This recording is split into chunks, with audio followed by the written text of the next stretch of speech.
Just wait for this. That's one thing I made sure I had to remember to do.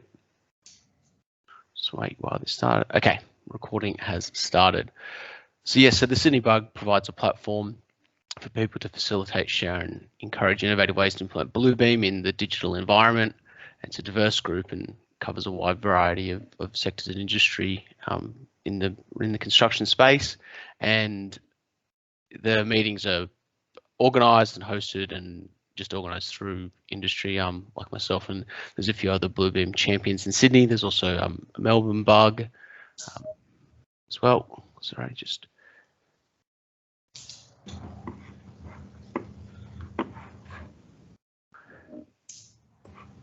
So yeah, the champion. So I'm sort of leading the Sydney Bluebeam user group at the moment, and we've got a few others that help out with the organisation and making sure that things should hopefully go off without a hitch and provide a space for us to sort of share what we're doing in new and innovative ways, which I think is great, and it allows a lot of cross-pollination between companies and seeing what other people are doing.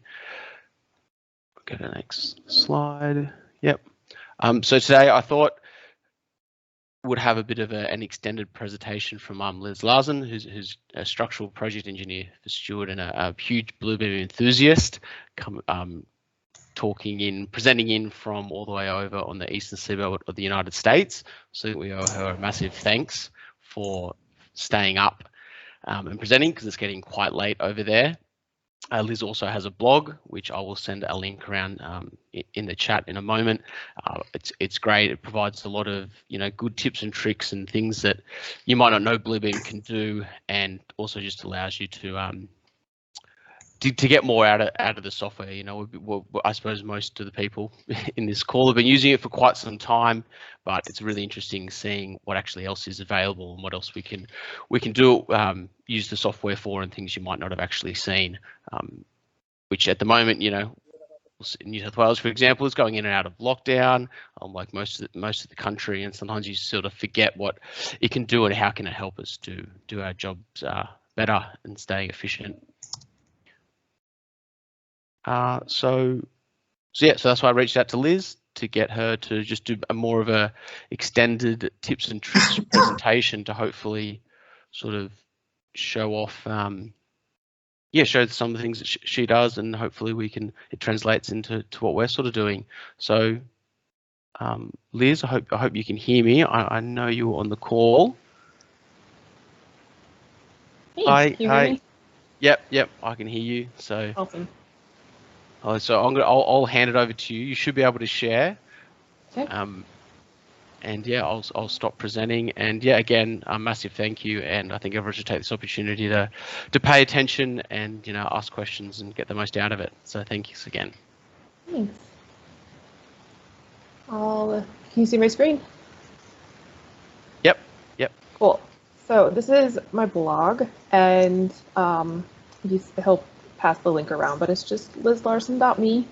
And right now I'm doing something I call Tuesday Tidbits. Every Tuesday I come out with a post, and it's just something you can learn in 5 or 10 minutes that maybe you didn't know, because I've said many times I could do what I'm doing right now with you all and present for an hour, and the advanced users might know 90 to 95% of what I'm presenting, but that 10 to 5% that you don't know could be different between those people. And so my blog, I just want to help fill in those gaps that you might not know of all these little tips and tricks. So I'm actually going to be going over some of my posts that I've done before, but it's really nice to see them in person, and then you can ask questions or have me expand upon any of these if you see how you might be able to use it, if we just tweak it a little bit, and then I can show you how you might better use it in whatever application you need to. And I do have a tip coming out in 3 hours, so stay tuned. And here's my social media up in the right-hand corner: Facebook, LinkedIn, Instagram. So, one of the first things I wanted to go over is, well, mine might look a little different. Let's see if I can just go back to one of the default interfaces. because I've customized my interface to kind of serve what I need it to during the day. But there are two toolbars down at the bottom down here, and they may or may not be hidden. One is the F8 button, and you can see it's this bottommost one right here. So if you hit the F8 button on your keyboard, it'll show and hide it. And the most useful things for me that I use down here are the snap to content and snap to markup tools. And I also use this synchronized views quite a bit. Snap to content will snap to anything built into the PDF that was produced by like Revit or AutoCAD. So if I want to draw a line, oh, I didn't turn it on. So it's highlighted now, and you can see I can snap to midpoints and endpoints. So it'll snap to anything created by like a CAD software. And then snap to markup will snap to other markups, and you can see what it's doing already. It's there's like leader lines from other content on the page that is other markups. So that's really handy if you want to draw, I want another line aligned with the midpoint of this line. And I can do that because it snaps to that leader. And again, I can snap to anywhere along the line, and midpoints and endpoints, your cursor kind of gets sticky and will snap to those, and that can be really useful. But if you don't need it, it can be really irritating. So it's handy to have this down here to show them, so you can easily turn them on and off. I also like the synchronized view button that's down here, and you can use that when you have two PDFs up, and you can do that by either taking a PDF and dragging it onto another monitor if you have another monitor, or you can right click on the tab and hit split, either vertical or horizontal. Typically I do vertical, and then if I want to look at the roof plan on one side and a floor plan on the other side, I can view them side by side.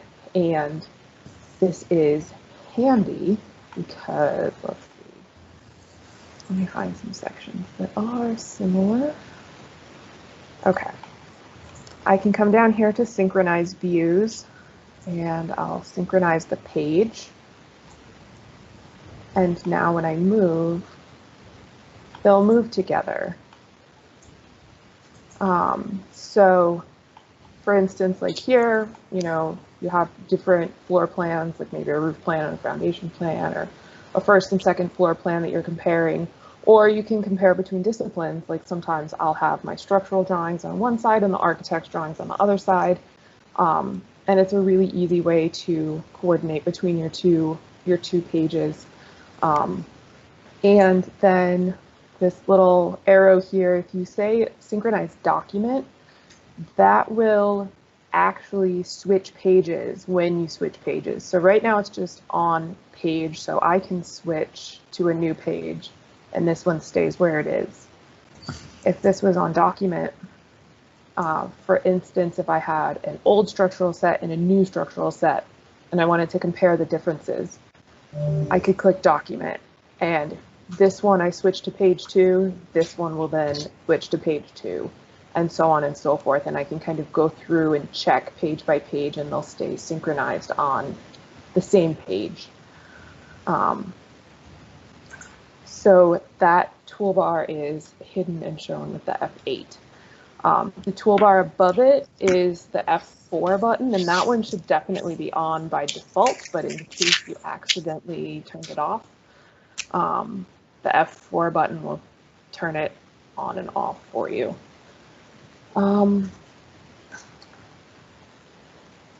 Something else I wanted to go over is markup defaults. Every single markup type over here on the right-hand side by default, every single one of these, you can set a different default style. So you know, if I want my call out to look like this, and I want, you know, my, let's see, maybe my Cloud Plus, you know, will look like this. They can have different fonts, they can have different colors. By default, all you have to do is set it up exactly the way you want it, whatever style that happens to be. Let me change this one. And right click, set as default, and it will save it as the default for the call out, and it will not affect any of the other defaults. So you can see my default for this one was like this turquoise color, and my default for this one was red. So you can set them up however you want so that you don't have to change them all the time. But let's say you use a couple different versions of the call out. Like maybe one's clouded and one's not.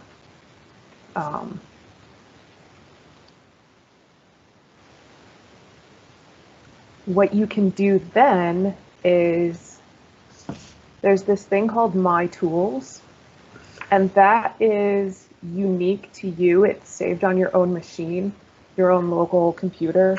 Even if your organization has their own toolboxes set up that you can pull from, this My Tool stays unique to you, and each one of these little numbers up top is the keyboard shortcut for it. And you can keep going past single digits as long as you type it quick enough, like 10 or 11 or 12. You can keep going with all of these keyboard shortcuts. So it's a great way to set up frequently used tools for yourself, so you don't have to continuously change. Oh, I need this a cloud, and it needs to be, you know, size 1, and it needs to be this line thickness. You don't have to change those all of the time. You can just set them up in your tools. Oh, and actually, let me add this to my tools real quick. Just right click, add to tool chest, My Tools, and now it's tool number 11. So the cool thing about the tool chests is right now you can see it's exactly this markup. If I click on this, it's exactly this markup. But if I double click on it, do you see how the icon changed? That means that it's taking the style only. It's not taking the text, and it's not taking the shape. And then I can double click on it again and bring it right back to exactly what I created before. So just keep that in mind when you're making these, is that it's just a double click and it changes that capability back and forth. Okay, one of my favorite things in Bluebeam, and I'm gonna say that a lot and you're probably gonna start to not believe me anymore because I say it a little too much. But one of my favorite things, and it's on my blog, I called it How to Copy and Paste Like a Bluebeam Wizard. And this is one of those things that when I teach it to people, if they don't already know it, they're kind of like, oh, cool. You don't often say that about a PDF editor. So let's say I wanted to like add in some more roof joists. First of all, to draw this line perfectly at orthogonal angles, I'm holding down the Shift key before I release my mouse button to draw the line, and that'll keep it at 45-degree increments. Same thing when I want to move it. I can click and drag and hold down my Shift key, and it'll keep it at 90-degree angles when I move it. So let's draw, say I want a beam here, and let's say I want to draw a bunch of these. I select my beam that I want to move, and I hold down Control, and I click and drag, and it immediately copies it. So I don't have to Control-C, Control-V. I don't have to right-click, Control-Paste, or right-click, copy-paste. just hold down Control and it'll copy it. Click and drag and it'll copy it. And again, if I combine that with Shift, it keeps it perfectly in line. So I can just click and drag and really quickly, if my computer was not lagging, create a bunch of these. Right perfectly in a line. They're all the same length. They're all aligned. Easy peasy.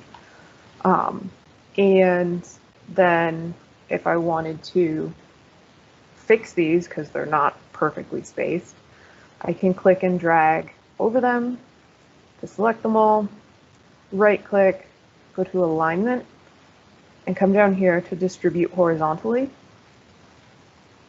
And it will keep the first markup and the last markup, not the first ones I drew, but like on the page, the leftmost and the rightmost ones that I've selected. It will keep them where they are and perfectly space everything else in between. So if I know I need 6 joist spaces or 7 joist spaces, whatever, I can just really quickly and sloppily copy paste my beams with Control Shift, and they'll all be aligned, but they won't be spaced. And then I just select them and distribute, and they look great. And that works. I did this once. It was super handy. I was like drawing some roof beams and I wanted like a sloped roof. And so I selected them and I used that like in combination. So distribute horizontally and then distribute vertically. And now they're all in a perfectly straight line on the same slope. And so combining those tools together just saves a ton of time. If you can get that control, click, drag down, it's such a time saver. It's so efficient. So Liz just got a question in the chat. Are you able to copy a certain distance, or how do you copy if you just know what the distance is? To copy a certain distance, to do that, I would maybe set a scale on the page, or I would maybe draw a line that I wanted as the distance and then turn on snap to markup or snap to content, and maybe put this here. And then when I copy this, it'll snap to that other markup. And then I can continue doing that and then delete the ones that I don't need.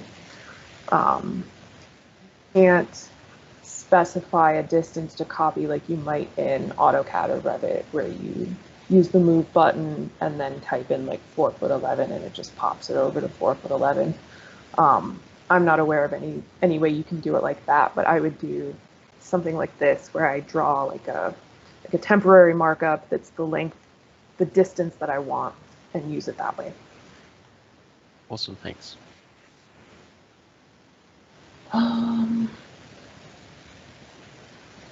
So there's a tool called Apply to All Pages, which I think is pretty cool. So like this, if I have revision.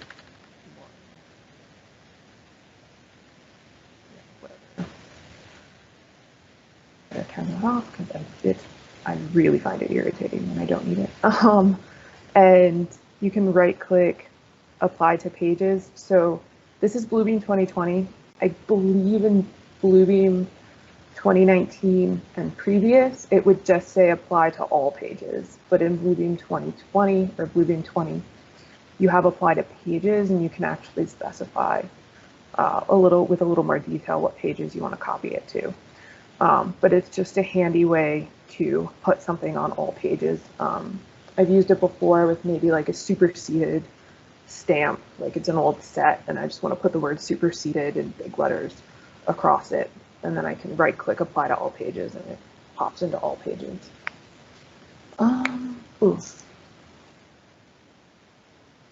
This is one of my favorite features as well. I told you I'm going to say it all the time, and you're going to be like, they're all your favorite features, aren't they? Let's see. Do I have a good? Yeah. So I'm going to hide my markups real quick. Screenshot. So this symbol right here is the screenshot tool, or the Bluebeam snapshot tool. This one's not on my blog, so you're getting exclusive content right now. The Bluebeam snapshot tool is also keyboard shortcut G, and I can click and drag. And what is great about this, it is so much better than like the Windows snapshot tool or like any other screenshot tool, this tool within Bluebeam, because again, if you have a PDF that came from Revit or AutoCAD, when I take this screenshot and I paste it, and I turn my markups back on, it has transparency, and it copies the lines like perfectly, so you can scroll all the way in and these lines will stay perfect. If I were to take this snapshot with like the Windows snapshot tool and I were to zoom in on it, you would start seeing pixels. But this is a perfect snapshot. And one of the cool things you can do with this snapshot is, let's go find another section. Let's go scroll through some pages. Back to B.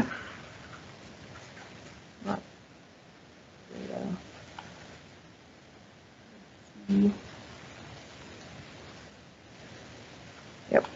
So I am going to hit Control-Shift-V because the snapshot is still on my clipboard.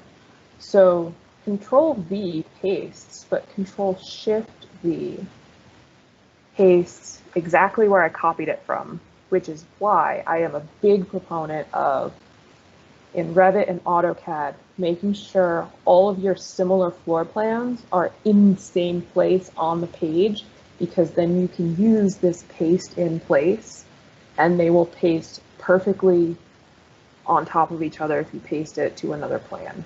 So you can see that this one doesn't do that. But let's say I wanted to compare floor plans. I wanted to compare the second floor to the third floor, or I wanted to take a snapshot of the architectural plan and put it on my structural plan to make sure that all my columns are in the walls and there's none, you know, in the middle of the room or something. So this one, I'm just going to line it up. But the thing that, along with transparency, which is amazing, my other favorite thing about the snapshot tool is the ability to do color processing. So I have my snapshot selected and I can hit this little button right here and I can say I want all of the black to become red, and for good measure, let's take some grays and turn them maybe like an orange just to catch everything. And you get a little preview and I can click OK. And now you can see it changed everything in my snapshot. So I know what belongs to my snapshot and what belongs to my PDF content. And then the other thing you can do is come up here to blend mode, and instead of normal, go down to darken, because your PDF content is going to be black and you can't darken black. It's already as dark as it can get. So if I say darken, it almost becomes like a highlighter function. I can use that to line everything up a little better. I like to use this. I know Bluebeam has a compare features or compare changes function, but for that takes a little bit more processing time, and it's actually really picky. If you like take your whole plan and like move it just a little bit, Bluebeam is going to see that and be like, flag it as a change. But if I use the snapshot tool and I change the colors and I change it to the blend mode to darken, and I take a snapshot of my old PDF and overlay it on my updated PDF, all those changes, they're going to pop immediately.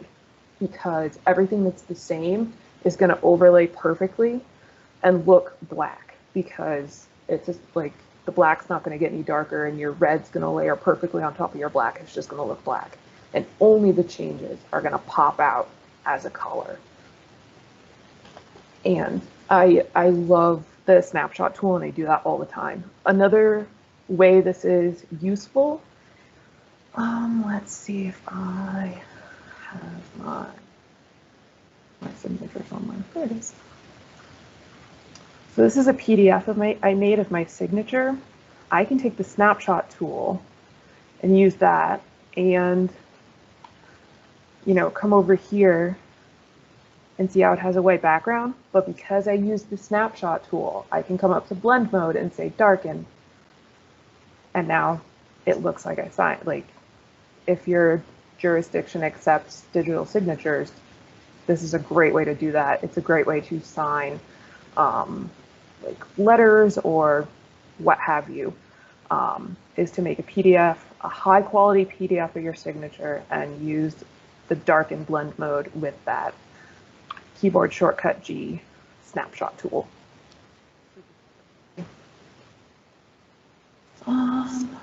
Here. Another great tool in Bluebeam, if you've never used it before, is the ability to create page labels and bookmarks. And again, if you guys have any questions, I can't see the chat right now, but if you have any questions, pop them in chat and before I move on, and I'll answer them.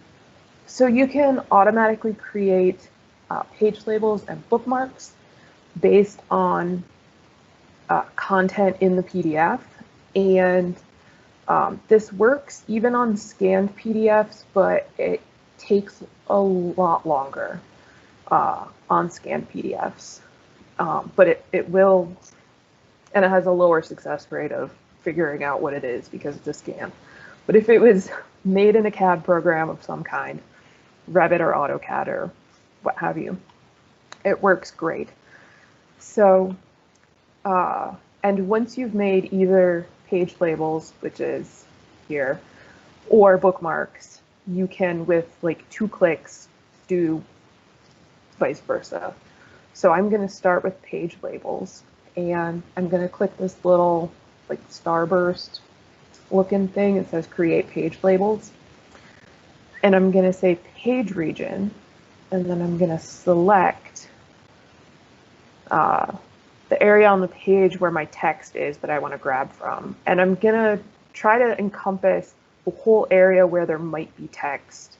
Like if it's a longer page number, it might take up this whole area that I am encompassing. So I'll let go, and it gives me a little preview. And I'm going to type a space and a dash and a space. And I'm going to click add, and I'm going to do the same thing. I'm going to encompass the whole area where the sheet title might be, if it was a really long sheet title. And it's going to look at those areas on every single page and pull in the text. And I'm going to click OK, make sure I'm doing all my pages. And then in like a fraction of a second, all of my pages are labeled. And I can do the same thing with bookmarks. I could do the little starburst looking thing, create bookmarks. And if I hadn't done what I just did here, I would, do page region and do it again. But I already made page labels, so I can just grab all my bookmarks from the page labels, make sure you got all pages down here, click OK, and now I have bookmarks and I have page labels. So I really prefer bookmarks, but some people prefer page labels, so I really love to have both on my PDFs. Something to note, if it came out of Revit, it'll be, the bookmarks will be nested under this bookmark called Sheets. So you would have to select the first bookmark, scroll down, hold Shift, and select the last bookmark, and holding Shift will allow you to just select all of them really quickly. And we're going to drag them out. So I don't know if you can see the little symbol under Sheets. but right now they're nested. So I'm going to drag them out so they're not nested anymore, and then delete the Sheets bookmark. Now, once I've done this, I can come in here and create page labels from bookmarks, and they'll pop in. If they're nested under Sheets, they won't do that. You can't pop them in as page labels. So you just have to do that real quick. Just got a question on that one. Can we pull the page label info out as plain text? I suppose, Ian, are you referring to, can you extract that as like a CSV? Yeah, just if you were looking at a bunch of somebody else's drawings or something, you just want to pull out sort of a full list quickly. I'm not sure what works. I don't know. I know you can.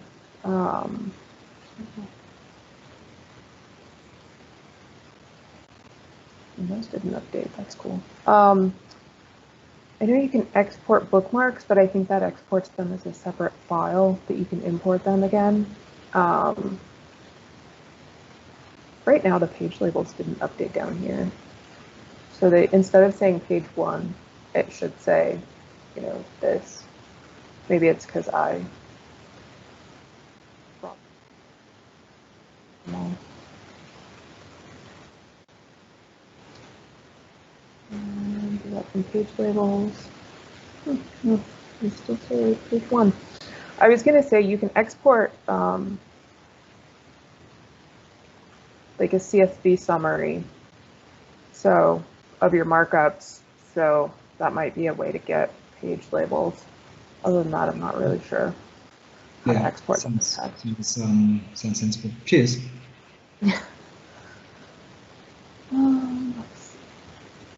Okay. I don't know. My first post is on my website is about different ways to highlight, because I have never been so frustrated as trying to highlight in Bluebeam sometimes. Because if you take the select text tool gets a little excited sometimes and tries to select way more text than you want to select.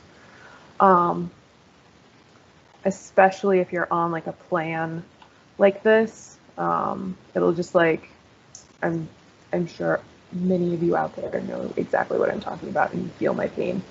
So if I use the highlight tool and I get close to text, my cursor is going to change, because if I'm not near text, I can just highlight freeform. But as soon as I get close to text with the highlight tool, my cursor changes so that I can highlight it. And this is exactly what I'm talking about.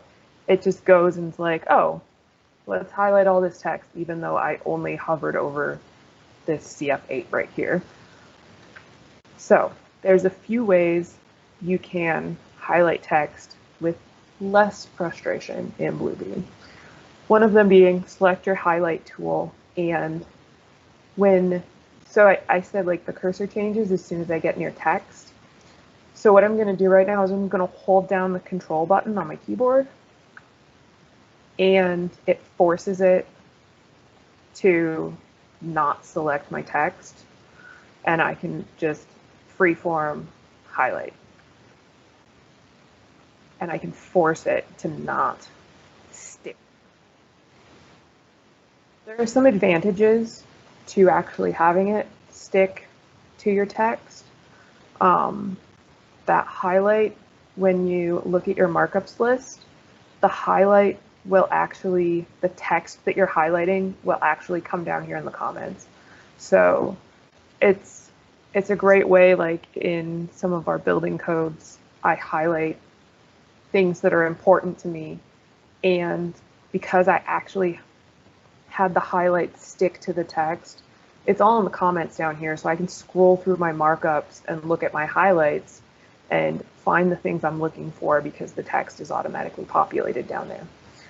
So to do that in an easier way, where it doesn't want to accidentally grab everything on the page, come down to the select text down here in the bottom, or keyboard shortcut Shift T, but I just click this button. It's going to do something similar to the highlighter, where if I'm close to text, it's going to want to highlight text and do that thing that it was just doing. But if I hold Control, it's going to force it to not automatically stick to whatever text I'm near, and I can click and drag over the text that I need, and it'll only select the text that I drew a box around. And then I can right-click, highlight selected text.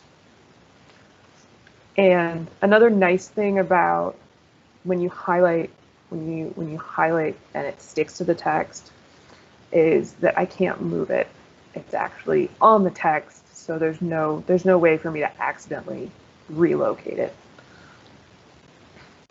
And hopefully, yep, there it is in my comments, this HSS 5x5.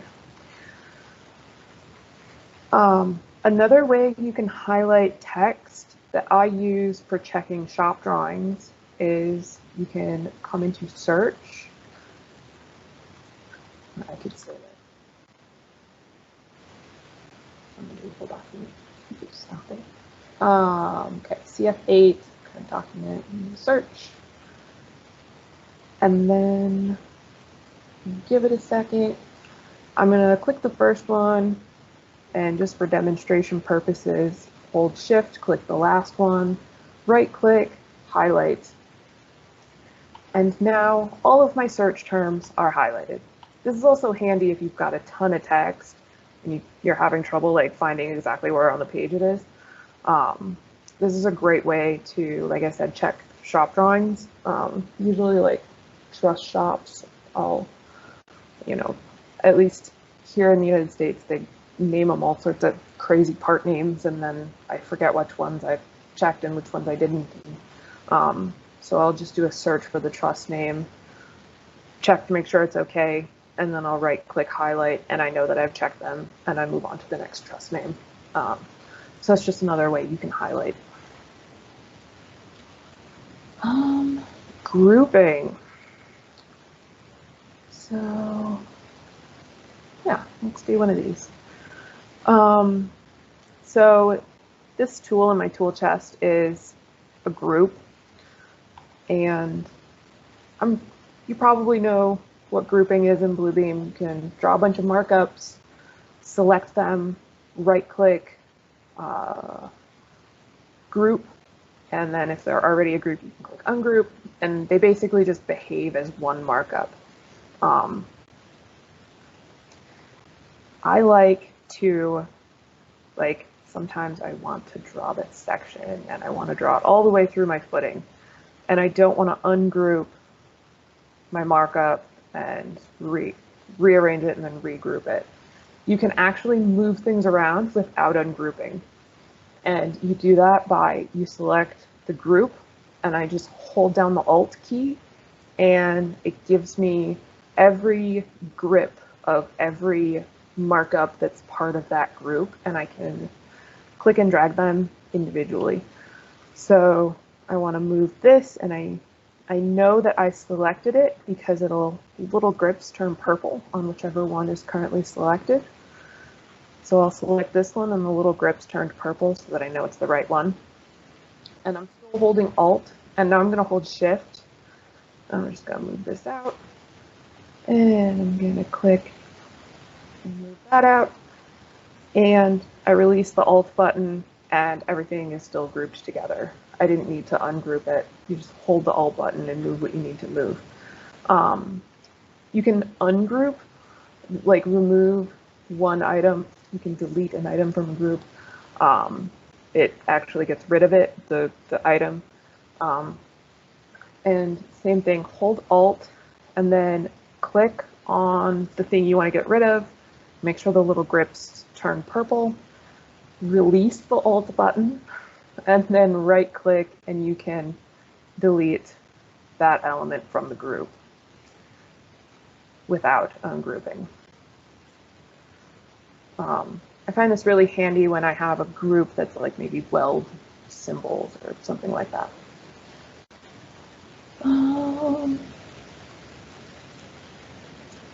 Flattening. I just want to go over flattening real quick. When you're flattening and unflattening, like always make sure to check whether or not this is checked and if that's what you want. So a lot of times, like when we're checking shop drawings, we stamp them when we're done, and we don't want anybody messing with that. Or like when I put my professional engineering stamp on something and I've signed it, I don't want anybody messing with that. So I will make sure that this doesn't have a check mark in it, because if it does have a check mark in it, somebody else can unflatten it. Anybody with Bluebeam can unflatten it and mess with it. So important things like the signatures and stamps, just double check it. And then things that, like, I'll flatten things sometimes just so I stop accidentally moving or selecting things I don't want to click on. So I'll flatten it, but I'll make sure this box is checked because later I want to unflatten it and still have access to those markups. So just make sure that this is checked or not checked based on what you want and what you intend. I also think almost nobody ever looks at the options here. They just kind of leave it as default, but you can actually choose what you want to be flattened. You can say, oh, I only want the currently selected markups to be flattened. So you can select just a few markups and flatten, and only the things that are selected will flatten and everything else is still intact. Or you can flatten like only text boxes or only images or whatever. I'm not sure. I think everybody just comes in here and they just get blinders on and they'll just click the flatten button and they kind of forget to. But there's a lot of other options here that could help you out.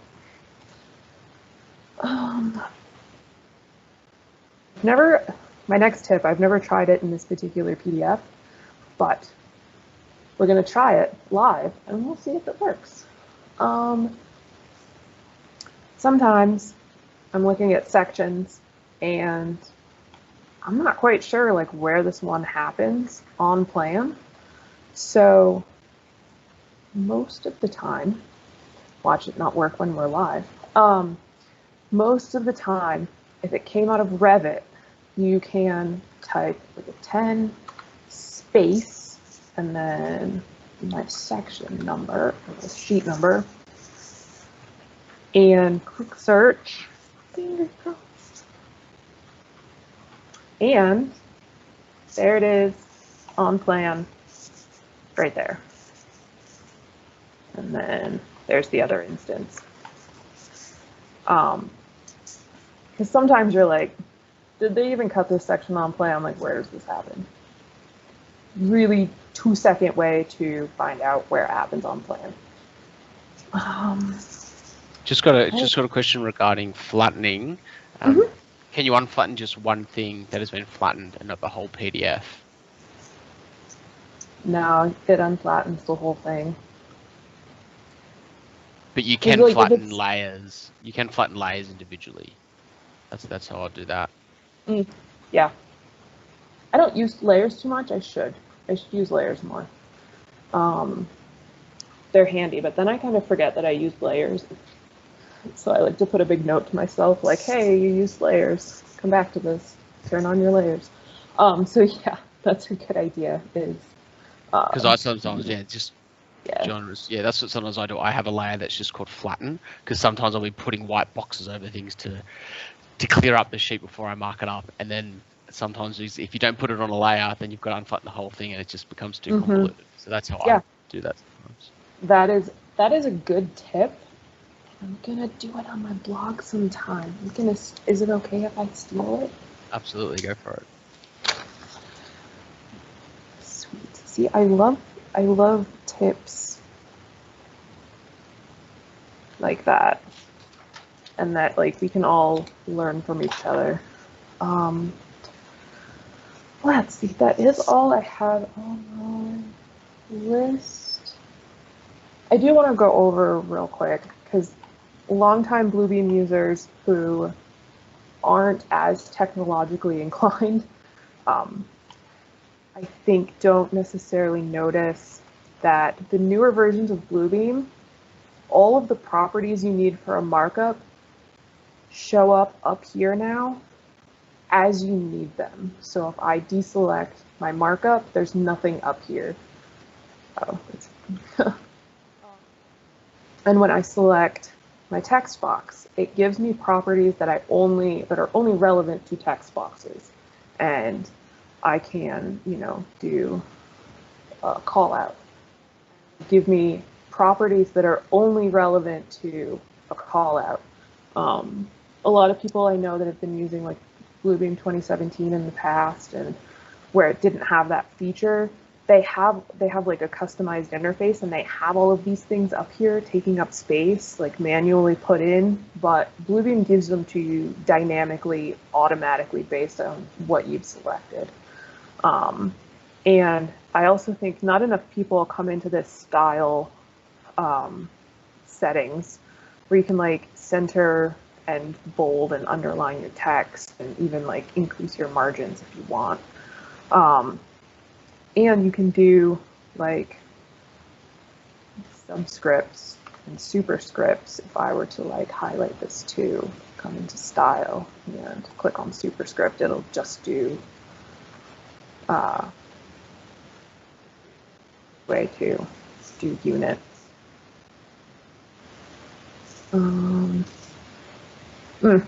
Scaling. So you probably know that you can come in here to preset scales and set a scale for the whole sheet. And Bluebeam also lets you, not these, let's see. Sure. Lets you set different scales throughout the page. These all happen to be the same. Let's pretend one of them is different. So I can come into my measurements, and under viewports, I can click the little plus sign and click and drag over a detail and set my own scale. And then I can do it again on this one, and I can set it as a different scale. And now when I come to measure things, it shows both of my viewports as different scales here. And where that's also handy is you can make scalable tool chests. I'm going to switch back to my other profile because I have scalable tool chests. So this tool chest right here is scalable because it has this little symbol right here, meaning when I drew these markups, I had a scale set on the page where I originally drew them, and then just put them in the tool chest, right click, add to tool chest. And because I had that scale set, it knows what size these should be. So if I drag it over into this viewport, I can then drag it over into this viewport, and it changes size because the scales are different in the different details. But as soon as I let it go, it just becomes, I don't know why it does that, that irritates me, whatever. As soon as, it's still the right scale though. As soon as I let it go, it just becomes like any other markup, and it knows no scale. It only gets a size applied to it when I place it. And then once it's placed, I can move it wherever and it will stay the same size. It's when I place it that it gets its size. And so I've drawn some things like my block, my masonry, and wood framing, and some wood connectors and things like that. Because typically when I draw those, it's actually important how they scale on a detail. Like for me, how they fit together, within the structure, I need to make sure that my connections are going to work. I need to make sure, you know, everything fits like I think it's going to fit. And so those elements that are important to me, I've made as components of a scalable tool chest. And Revit will, I don't know how much you guys use Revit, but Revit will, if you use the Bluebeam plugin when you're creating your PDFs in Revit, the plugin will automatically set up all of your viewports, all of your scales. The trade-off is it won't link your section cuts. Let's find the section cut. So I can tell that this PDF was made in Revit by just clicking like Control Print or like File Print, and then printing to PDF, because this has a hyperlink that will take me to the page. And also, if I come in here and like try to measure something, I can see it doesn't have any viewport scale sets in any of the viewports. That's the trade-off. I don't know why it's like that. I actually talked to Bluebeam at the Bluebeam conference in 2019. They had like a tech table set up with like their technical support. And I was like, hey, why does it do this? And they were like, it's the Revit API and we can't do anything about it. And I was like, cool. So kind of decide what you want. Do you want your viewport scale set in your PDF, or do you want the clickable sections on your plan? Clickable sections come from just regular printing. Scalable viewports come from the Bluebeam plugin itself. So, and if you have Bluebeam Extreme, it does have a feature to add in all those hyperlinks. So, like it'll go through and search all your text for that type of thing and then automatically link them, but only if you have Bluebeam Extreme, pretty sure. So, just something to think about. We have 7 minutes left, so if anybody has any questions or anything you would like me to go over that I didn't go over, I can do that, or I can just keep talking. I'm really good at that. There's a couple of questions in the chat. I'm going to just pick a few. So Raul's asked, is there a way to add tables and edit the data, having tables in Bluebeam? Kind of. Depends on, I'm going to say probably no for what you want to do. What you can do, the closest thing I can get to a table is like an automatic table of contents, which is probably not what you're asking. So I don't know, let's say I have one of these. I can right click, oh gosh, I haven't done this in a while. Legend, create new legend. And then I can right click this one, legend, and add it to my legend, and it'll kind of auto populate a table of sorts. It's a way to get quantity counts and things like that. As far as like a table like Excel, no. You can actually take a table from Excel and like highlight it in Excel and hit Control or copy and then paste in Bluebeam, and it's not going to be like an active editable table, but it'll paste it like a screenshot. So that's a possibility, is do it in Excel and then just paste it as a screenshot into Bluebeam. Awesome. Well, look, there's a few other questions, but I have written them down and probably just either get back to them separately, or there's a few things where we can do that. I might just take over because we've just got a little couple of minutes. So Megan, I'm going to hand over to you just to, if you're still online. Thank you very much, Liz. That was fantastic. Just before that, like some of the things I was even writing down, just the auto bookmarking and using the 2 different page regions and going back and forth between bookmarks and page labels. Even just one thing I saw you do, which is strange, is just turning off the markups list, turning it on and off. Because I use layers quite a lot, that's how I turn things off, on and off. But when you're in studio and there isn't layers, I'm always saying like, oh, how do I like turn it off? But you can just do it in the bottom. So, there's a few. Yeah, I like, that's the most time I get my tips, so many tips from people watching me do things. And then they'll go, wait, what did you just do? And I'll be like, oh, just this thing over here. And it helps remind me of it, because I've been using Bluebeam for six years now, and I've kind of forgotten some of the things. They've just become second nature. So that's awesome. I'm glad you learned things.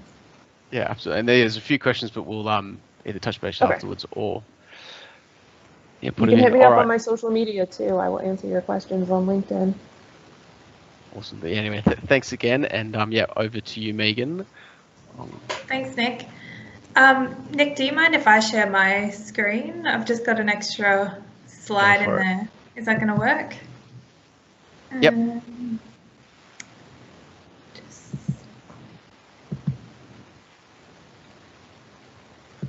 Can everyone see that slide now? Yep. Great. So hello, everyone. I'm Megan Johnston. I'm the Regional Marketing Manager for APAC at Bluebeam, for those of you who I haven't met yet. Wanted to say as well, great to see so many people on this SydBUG meeting, and thanks again, Liz, for all of your tips and tricks. They were awesome. I definitely learned a lot, and I hope everybody else did as well. So I just wanted to share with everybody who isn't aware, this year XCon, which is the event that Liz mentioned she attended in 2019, is usually an in-person event and held in the US, but this year we're running a virtual conference, and you can check it out at bluebeamextreme.com. And it's on the 29th and the 30th of September Australian time, but the 28th and 29th in the US. Registration's open now, and I've also got an exciting thing to share with you in just a minute, is a discount code for all attendees to our BUG group. So otherwise it would normally be $99 US. So nice little thing to say thank you to our BUG attendees, and to hopefully get you along and learning some more about how to use Review. So some of the speakers that we've got from Australia is Deepak Maini. Some of you may have seen his presentations before. He's going to be speaking on generating accurate bids using Bluebeam Review. And you can see the time frame is not ideal for us in Australia, but everything is going to be available on demand after the event's over, so you won't miss out on anything. And you don't need to get up at 4:30 a.m. We've also got Ben Burns is presenting twice, and Ben, I can see that you're joining us today and you're in the chat. So I wondered if you might want to just have a few words on this, if you wanted to speak. Have we got Ben still? He might have dropped off. No, he's there. Yeah, just on mute. We can see him talking, but we can't hear anything. Oh no.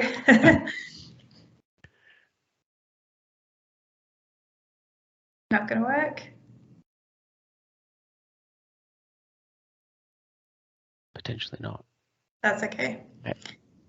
Anyway, sorry, Ben. I'm going to just share that you've got a presentation on 3 creative workflows for your schematic design toolbox on day 1, and then on day 2 you've also got Bluebeam Review and Autodesk Revit workflows. So 2 great presentations from Ben to tune into at the end of September. So for the discount, it's 50% off, and you need to have attended 1 BUG meeting. So everybody here is eligible. You just enter the code that I'm about to share with you on the next slide as you register, and we'll just cross-check the attendees. And so make sure you put in your email address, the same email address that you've used for this BUG registration, so that you can definitely get access to that code. I'm speaking too. Sorry, was there a question? Oh, sorry. Yeah, I'm speaking as well. So. Oh, Liz, sorry. I'm sorry. Of course you are. No, I didn't know if you knew or not. Yeah, I'm speaking as well. It's on using JavaScript in Bluebeam, so it's kind of an advanced topic. But if you are interested in integrating JavaScript and Bluebeam, that's what mine will be on. Perfect. Thanks, Liz. So yeah, when you register on the website, you just need to enter the code BUGSyd21 on the screen there. If you have any troubles registering or accessing the code, just reach out to us. Either Nick, you probably have his contact details, or you can reach me directly, mjohnston@bluebeam.com, and I'll be able to help you out as well to make sure you get access to that code. And that's it. Thanks, Nick. Thanks, everyone. Thanks very much for that, Megan. Yeah, I think we might get a few registrations. There's always sort of something to learn, especially at XCon. Sorry, you've done this. Let's go through. So yeah, coming up, we've obviously next quarter we'll have our final SydBUG for the year. We're always looking for volunteers to present, and you know, I think especially just even from this this meeting, you know, across the whole hour, not everything might be relevant, but just those small little bits and pieces that you pick up really make a difference to definitely how you use Bluebeam and how we can sort of definitely increase our efficiencies. So I think it's always important to stay sort of active in the community and listen in. There's always something to learn. The Melbourne Bug, their next meeting is Tuesday, 14th of September. Go on to LinkedIn and you can find them, or just register through Eventbrite. And just a few other things. These are sort of hangovers, but there's obviously a whole lot of other groups that you can be a part of, whether it's Building Smart. We've got a bit there. The Revit user group in Sydney, that they have been quite active. I'm not sure sort of what's been going on during lockdown. And there's also the Dynamo user group for Sydney as well. So there's lots out there, but yeah, thanks everyone for coming along, and I hope you learned something. And again, thanks for Liz for staying up late and sharing her knowledge with us on the other side of the world. But yeah, fantastic. Thanks for having me. Okay, thanks everyone. I'm going to sign off now on 12:03, perfect timing. Oh, Phil, have you got a question, or are you just waving? No, he's just waving. Okay, cool. Thanks everyone. Thank you, guys. Thank you. Thank you. Bye. Thanks. Thank you. Thank you. Thanks. Bye. Thanks, guys.